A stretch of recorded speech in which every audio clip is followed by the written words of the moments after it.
स्वागत है आप सभी का एक बार फिर से आपके अपने चैनल एक स्टडी पॉइंट में। तो आइए शुरू करते हैं। एक नए टॉपिक पर हम बात करेंगे। अभी तक अगर हम देखें सामाजिक धार्मिक सुधार आंदोलनों पर अभी हम डिस्कस कर पा रहे हैं।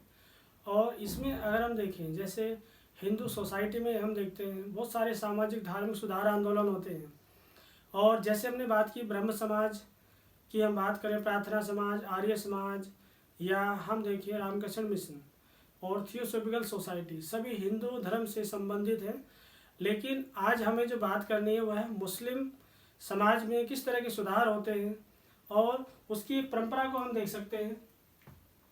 मुस्लिम सुधार आंदोलन, मुस्लिम सुधार आंदोलन के साथ साथ में हम देखेंगे एक समरी भी हमने इस पर रेडी की है। और इसमें जैसे हम बात करते हैं कि हम देखते हैं अहमदिया मूवमेंट, एक लंबी हम देखते हैं एक लिस्ट हमारे सामने। अहमदिया मूवमेंट की हम बात कर सकते हैं, अलीगढ़ मूवमेंट की हम बात कर सकते हैं, और मोहम्मद इकबाल, जो हम देखते हैं मुस्लिम सोसाइटी में बहुत सारे सोशल रिफॉर्मर की अगर हम बात करें बहुत सारे समाज सुधारक हैं। लेकिन अगर हम देखें अभी तक अगर हम देखते हैं हिंदू सोसाइटी में बहुत सारे ऐसे एफर्ट्स किए जाते हैं, जैसे हमने बात की ब्रह्म समाज, आर्य समाज, प्रार्थना समाज, ऐसे बहुत सारे सुधार किए जा रहे हैं। लेकिन हमें भी देखते हैं सभी को लीड करने वाले कौन हैं। 19वीं सेंचुरी में हम देखते हैं बहुत सारे एफर्ट्स किए जा रहे हैं। इन सभी को, चाहे हम आर्य समाज की हम बात करते हैं, लीड करने वाले कौन हैं। हिंदू लीडर की हम बात कर सकते हैं, हिंदू सोशल रिफॉर्मर की हम बात करते हैं। लेकिन इसके साथ साथ में हमें भी देखते हैं कि इन सभी से एक इंस्पिरेशन मिलती है मुस्लिम सोसाइटी में भी, या हम कहें जो मुस्लिम समाज सुधारक हैं वो सब इंस्पायर होते हैं, प्रभावित होते हैं। और वह भी चाहते हैं कि हमारी सोसाइटी में बहुत सारे बदलाव हों, जो एजुकेशन सिस्टम है उसमें भी सुधार किए जाएं, और बहुत सारी जो बुराइयां हैं जो हम कह सकते हैं, ठीक है ना। हालांकि वीमेन एजुकेशन को लेकर अगर हम देखें उतना कुछ एफर्ट्स नहीं किया जाता है, लेकिन हमें भी देख सकते हैं अवेयरनेस, जागरूकता, और धर्म को लेकर भी हम देख सकते हैं धीरे धीरे बहुत सारा एक सोशल में बहुत सारे बदलाव हम देख पाते हैं। और इसी में हम ये भी देख सकते हैं कि इस तरह के एफर्ट्स तो किए जाते हैं, लेकिन समाज सुधार के साथ साथ में हम देखें जैसे हम बात कर रहे हैं कि अहमदिया मूवमेंट की स्टार्टिंग की जाती है। अहमदिया मूवमेंट के साथ साथ में हम बात कर सकते हैं अलीगढ़ मूवमेंट की स्टार्टिंग की जाती है, और फिर इकबाल नारायण की अगर हम बात करें उनका भी अपना कॉन्ट्रीब्यूशन है। तो आइए अब डिटेल से हम देखते हैं। लेकिन सबसे पहले हम डिटेल में जाने से पहले इस पर एक बार जो हमने समरी रेडी की है, ठीक है ना, तो उसको सबसे पहले हम देख लेते हैं ताकि हम उसको इजीली वे में समझ पाएँ। चलिए सबसे पहले हम बात करें अहमदिया मूवमेंट। अहमदिया मूवमेंट की जब हम बात करते हैं आखिर इसकी स्टार्टिंग किसने की, इसके फाउंडर संस्थापक कौन है, तो हम बात कर सकते हैं जो इसके फाउंडर है, संस्थापक है कौन है, मिर्जा गुलाम अहमद। और मिर्जा गुलाम अहमद ने अहमदिया मूवमेंट, इन्हीं के नाम से मूवमेंट की स्टार्टिंग की जाती है। और हमें भी देखते हैं इसकी जो इस्टेब्लिशमेंट की हम बात करें कि स्थापना का जो वर्ष है वो कब है, कब इसको इस्टेब्लिश किया जाता है, 1889 में। लेकिन हम देखें आखिर जो इम्पैक्ट की हम बात कर सकते हैं, आखिर प्रभाव किससे इंस्पायर हुए हैं, किसका प्रभाव है इस मूवमेंट पर, तो हम ये भी देखते हैं हिंदुओं के जो सामाजिक, या हम कहें हिंदुओं के जो सोशल रिफॉर्म्स मूवमेंट हुए हैं, सामाजिक सुधार जो आंदोलन हुए हैं, और वेस्टर्न लिबरल प्रिंसिपल्स की हम बात कर सकते हैं, इनमें जो पश्चिमी उदारवादी सिद्धांत है उन सभी से हम देख सकते हैं ये सब प्रभावित होते हैं। हिंदुओं में हम देखते हैं बहुत सारे एफर्ट्स किए जाते हैं। और हमें भी देख सकते हैं कि फिर मुस्लिम सोसाइटी में भी बहुत सारे सुधार किए जाते हैं। लेकिन हमें देखिए प्रभाव किसका है, हिंदुओं के जो सुधार आंदोलन हुए हैं, चाहे ब्रह्म समाज हम कहें, प्रार्थना समाज, उन सभी से प्रभावित होने के बाद ही हम देखते हैं। और इसका जो नेचर की अगर हम बात करें, जो अहमदिया मूवमेंट है उसका नेचर क्या है, हम कह सकते हैं लिबरल प्रिंसिपल्स पर बेस्ड है, it means based on liberal principles की हम बात कर सकते हैं, उदारवादी सिद्धांतों पर यह आधारित है।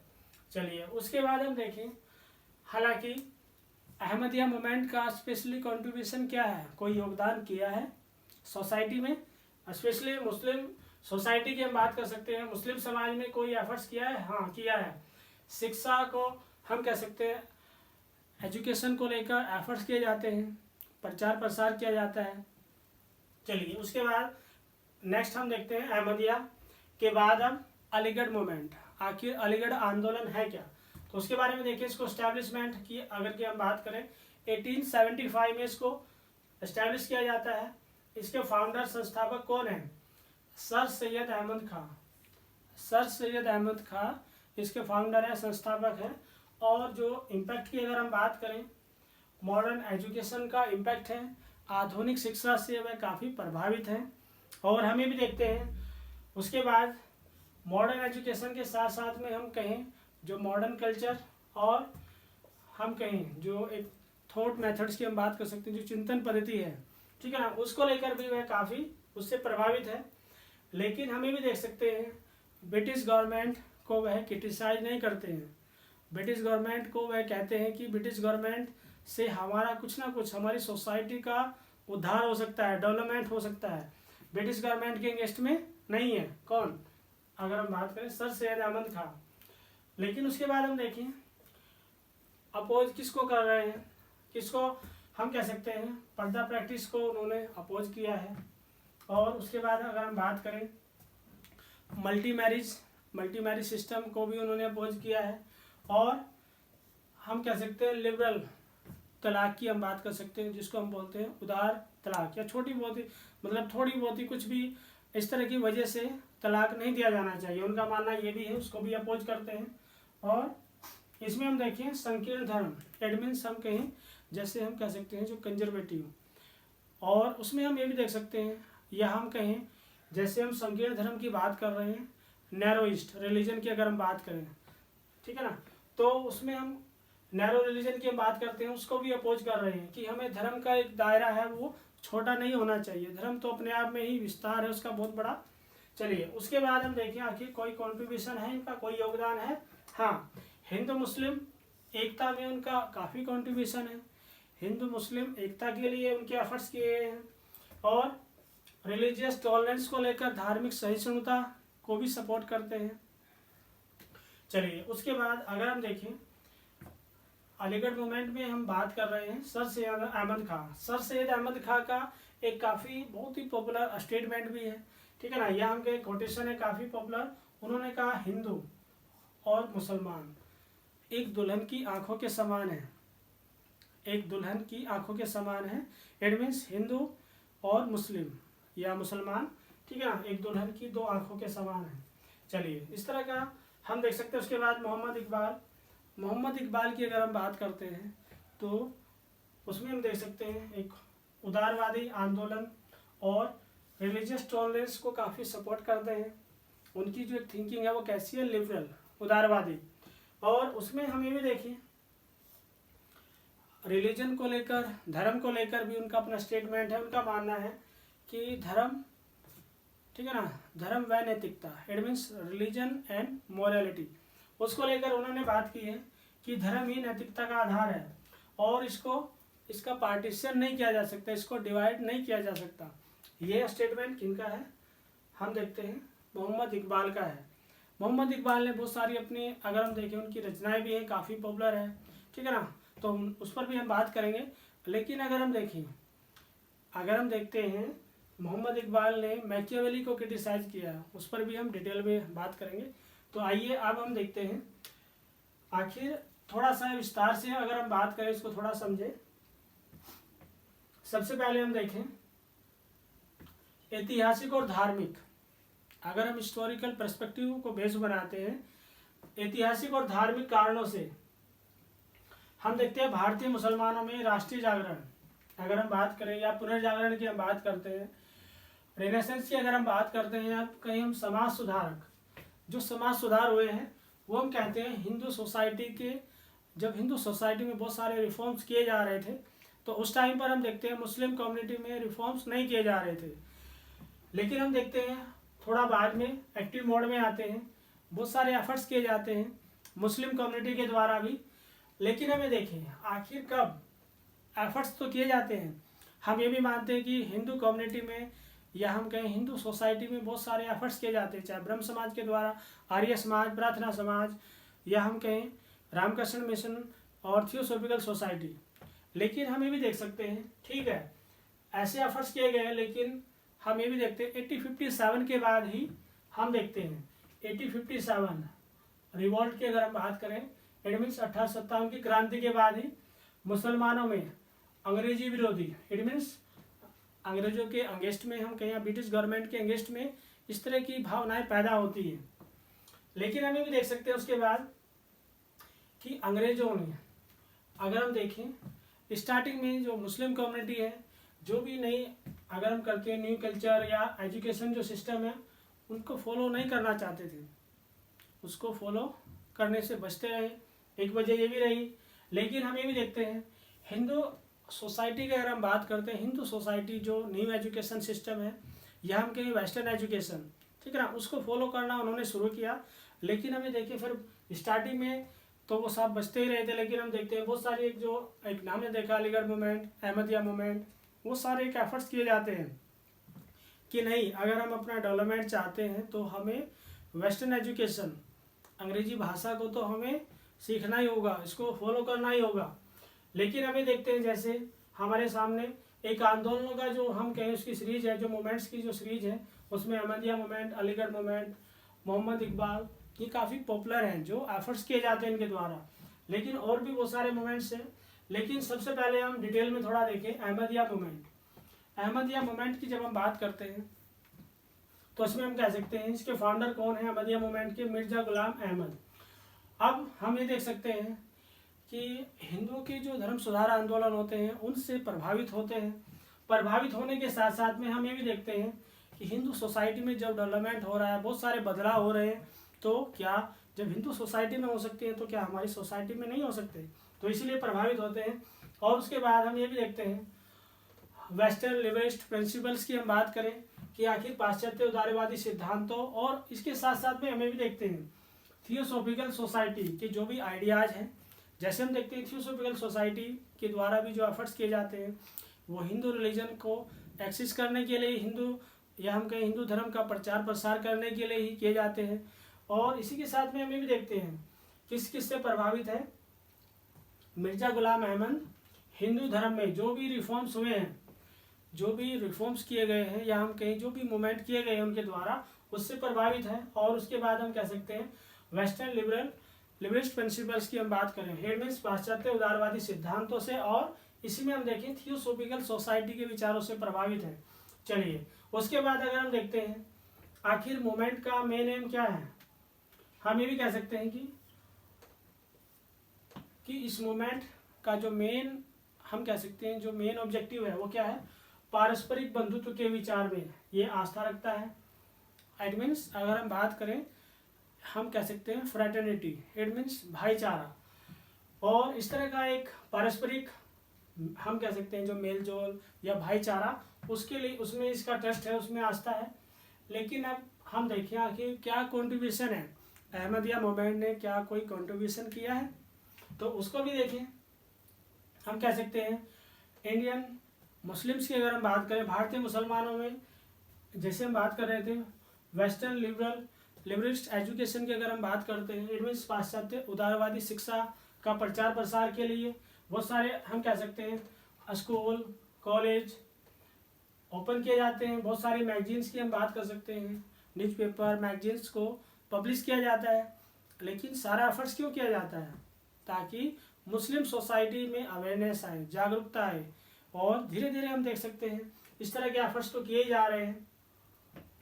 लेकिन उसके बाद अगर हम देखते हैं जो हिंदू सोसाइटी के जो भी मूवमेंट्स हुए हैं या जो भी सोसाइटी बनी है, लेकिन बनने के बाद हम देख सकते हैं ऐसे एफर्ट्स मुस्लिम सोसाइटी भी कर रही है, या हम कहीं बहुत सारे रिफॉर्मर हैं जो ऐसा एफर्ट्स कर रहे हैं। चलिए एफर्ट्स करने के साथ साथ में हम थोड़ा और आगे आते हैं अलीगढ़ मूवमेंट। आखिर अलीगढ़ मूवमेंट की जब हम बात करते हैं तो अलीगढ़ मूवमेंट भी इस तरह का एफर्ट्स कर रही है। लेकिन उसमें हम देखें अलीगढ़ मूवमेंट में जब हम बात करते हैं वह भी चाहती है कि भारत के जो मुसलमान हैं, ठीक है ना, उनमें क्या होना चाहिए, एक नई चेतना, इट मीन्स न्यू कॉन्शियसनेस की हम बात कर सकते हैं, एक नई चेतना का संचार होना चाहिए। लेकिन हमें भी देखें एक नई चेतना कैसे पैदा होगी, एजुकेशन की बेस पर ही तो पैदा होगी। एजुकेशन के लिए हम देखते हैं ऑलरेडी हम ये भी देखते हैं कि अलीगढ़ मूवमेंट की जो फाउंडर है, संस्थापक है, वो कौन है, सर सैयद अहमद खां। अगर हम देखें कौन है, सर सैयद अहमद खां। सर सैयद अहमद खां स्टार्टिंग से जब से आईएनसी बना है, वैसे तो आईएनसी के वह अगेंस्ट में रहे हैं कि आईएनसी नहीं बनना चाहिए, और वो ये भी मानते हैं कि हमें ब्रिटिश गवर्नमेंट के अगेंस्ट में कुछ नहीं करना चाहिए। इट मीन्स ब्रिटिश गवर्नमेंट ने ऑलरेडी हमें, जो हम कह सकते हैं डिफीट किया, हमें हराया है 1857 में। बहुत सारे उन्होंने एनालिसिस किया कि 1857 में हम हार जाते हैं, फेल हो जाते हैं, और उसके पीछे क्या रीज़न है। लेकिन हम ये भी देख सकते हैं वह हमेशा से चाहते हैं कि मॉडर्न एजुकेशन, आधुनिक शिक्षा, और हम कहें मॉडर्न कल्चर, और जो चिंतन पद्धति है, ठीक है ना, उसको अपनाने की बात करते हैं कि हमें फॉलो करना चाहिए। वेस्टर्न एजुकेशन की हम बात करते हैं या मॉडर्न एजुकेशन हमारे लिए ज़रूरी है, अगर इसको हमने नहीं फॉलो किया तो हम बहुत पीछे रह जाएंगे। और कल्चर है जो, अगर हम बात करते हैं मॉडर्न कल्चर या वेस्टर्न कल्चर की हम बात करें, यह भी हमारे लिए उतना ही ज़रूरी है जितना कि एजुकेशन। चलिए उसके बाद हम देखते हैं, अगर हम बात करते हैं ब्रिटिश गवर्नमेंट को उन्होंने अपोज नहीं किया है। उनका मानना क्या है कि विरोध करना आवश्यक नहीं समझते हैं। लेकिन हमें भी देखते हैं जब आईएनसी को एस्टैब्लिश किया जाता है तो उनका मानना ये भी है कि आईएनसी बनाने की आवश्यकता ही नहीं है, आईएनसी के बिना भी काम चल सकता है। It means Indian national Congress की इस्टेब्लिशमेंट की अगर हम बात करें कब 1885 में इसको इस्टेब्लिश किया जाता है, तो उनका मानना है कि आईएनसी की ज़रूरत ही नहीं है, आईएनसी के बिना भी प्रॉब्लम का सॉल्यूशन किया जा सकता है। ब्रिटिश गवर्नमेंट पर हम देखते हैं बहुत ज़्यादा उनका ट्रस्ट है, बहुत ज़्यादा विश्वास है। लेकिन हमें भी देखते हैं 1875 में महारानी विक्टोरिया की हम बात करें, एक ऐसी वर्षगांठ का आयोजन होता है। अगर हम देखते हैं एक एनुअल इस तरह का एक प्रोग्राम होता है, उस अवसर पर अलीगढ़ स्कूल को इस्टेब्लिश किया जाता है। अगर हम देखें अलीगढ़ स्कूल को इस्टेब्लिश कर दिया जाता है। लेकिन उसके बाद हम देखें आफ्टर 2 ईयर, 2 वर्षों के बाद ही मोहम्मडन एंग्लो ओरिएंटल कॉलेज को बना दिया जाता है। इट मीन्स स्कूल अब किस में कन्वर्ट हो चुका है, मोहम्मडन एंग्लो ओरिएंटल कॉलेज में कन्वर्ट हो चुका है 2 साल के अंदर ही। और उसके बाद हम देखते हैं फिर मोहम्मडन एंग्लो ओरिएंटल कॉलेज की हम बात कर रहे हैं, उसमें बहुत सारे बदलाव होने के बाद हम देखते हैं फिर 1920 में हम देखते हैं इसको AMU अलीगढ़ मुस्लिम यूनिवर्सिटी इसको बना दिया जाता है।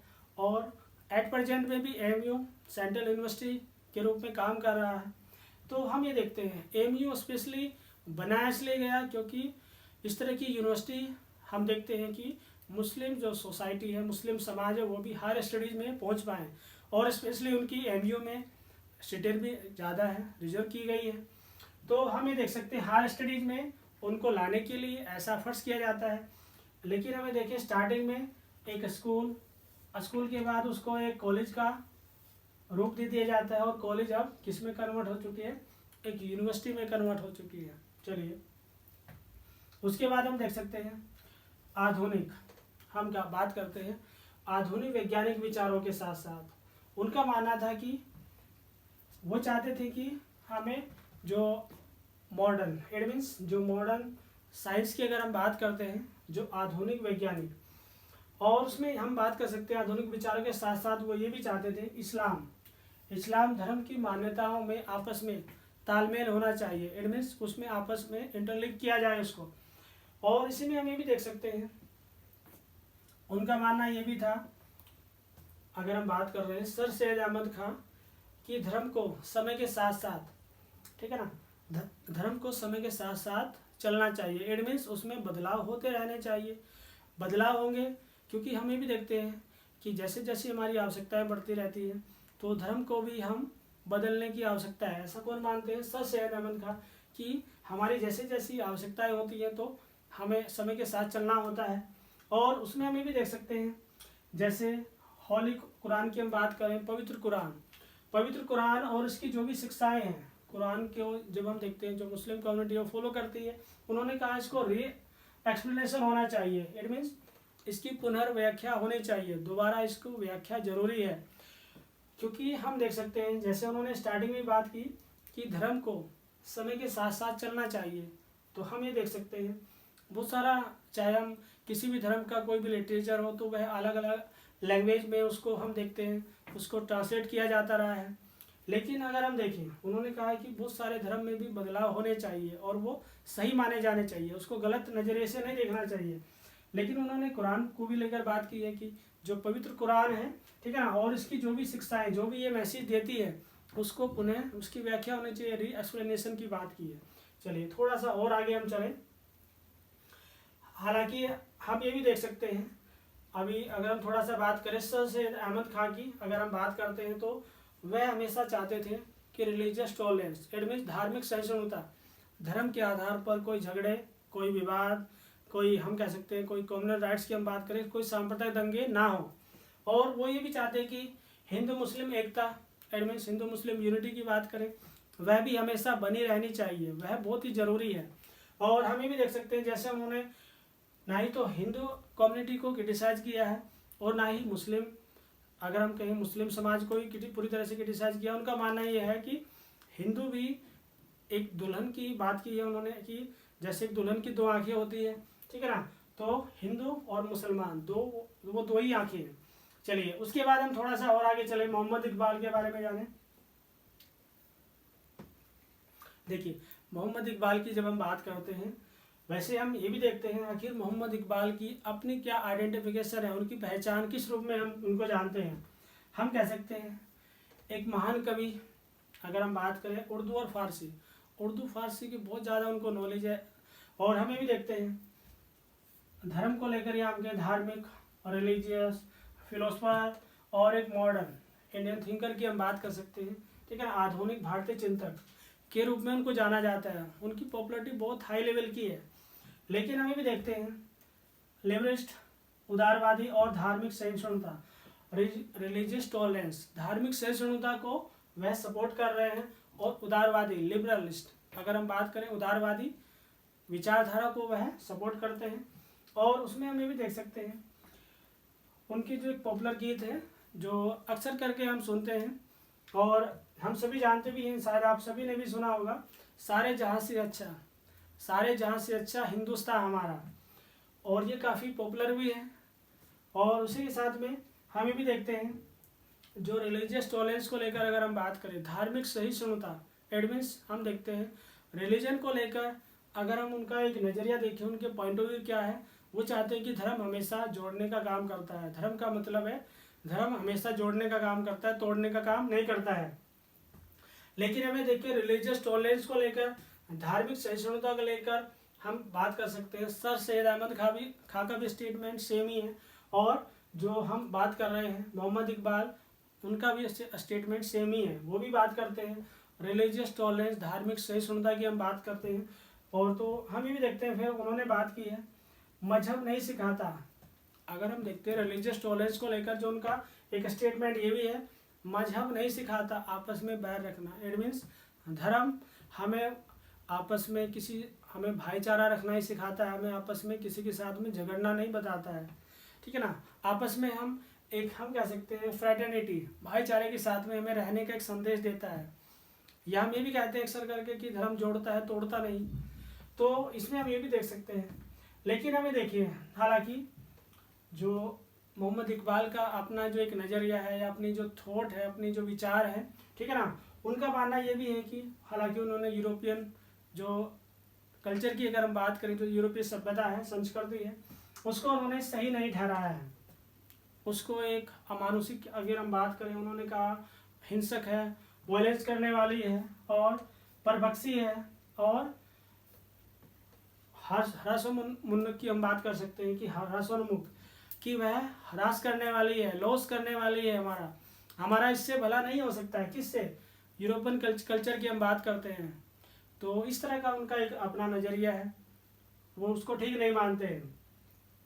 लेकिन हम थोड़ा सा और आगे चलें, अगर हम देखते हैं पॉलिटिक्स एंड मोरालिटी को लेकर, राजनीति और नैतिकता को वो मानते हैं कि दोनों एक साथ होने चाहिए और किसी भी सोसाइटी में पॉलिटिक्स का होना भी ज़रूरी है और मोरालिटी का, नैतिकता का होना भी ज़रूरी है।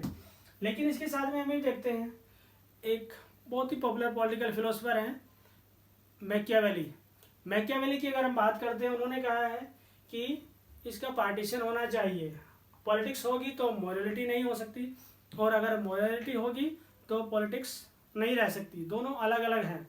लेकिन हमें देखते हैं कि मोहम्मद इकबाल ने कहा है कि पॉलिटिक्स होगी जहाँ पर वहाँ पर मोरालिटी भी होगी, या मोरालिटी होगी तो पॉलिटिक्स भी होगी, दोनों को कंबाइन देखते हैं कि दोनों को कंबाइन रहना बहुत ही ज़रूरी है।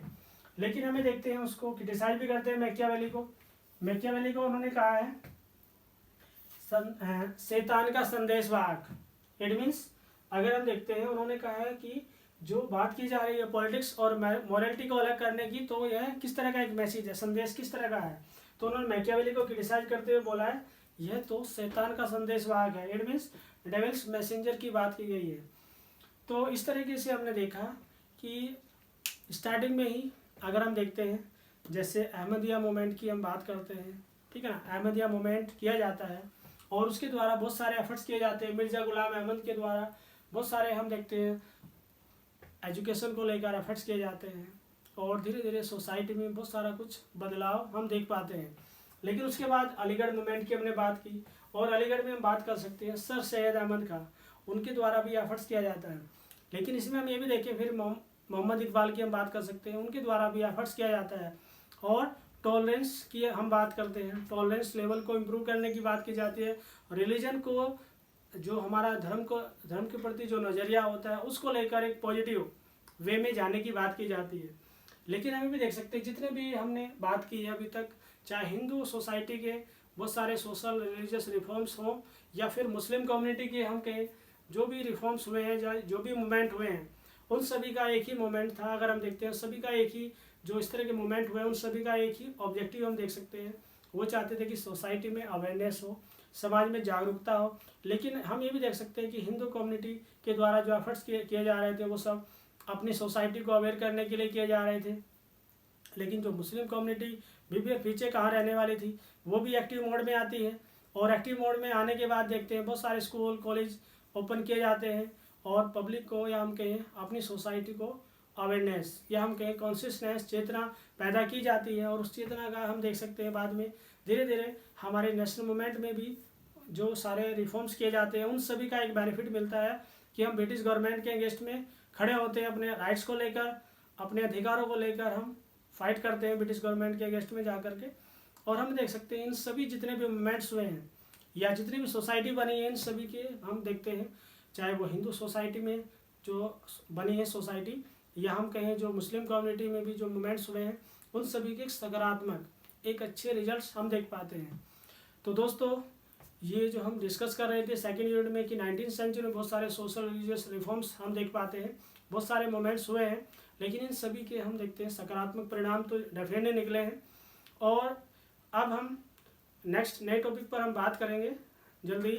और अगर इसके बाद भी आपको लगता है कोई क्वेरी है तो कमेंट बॉक्स में मेंशन कीजिए और इस वीडियो को लाइक कीजिए, शेयर कीजिए। Thanks for watching the video.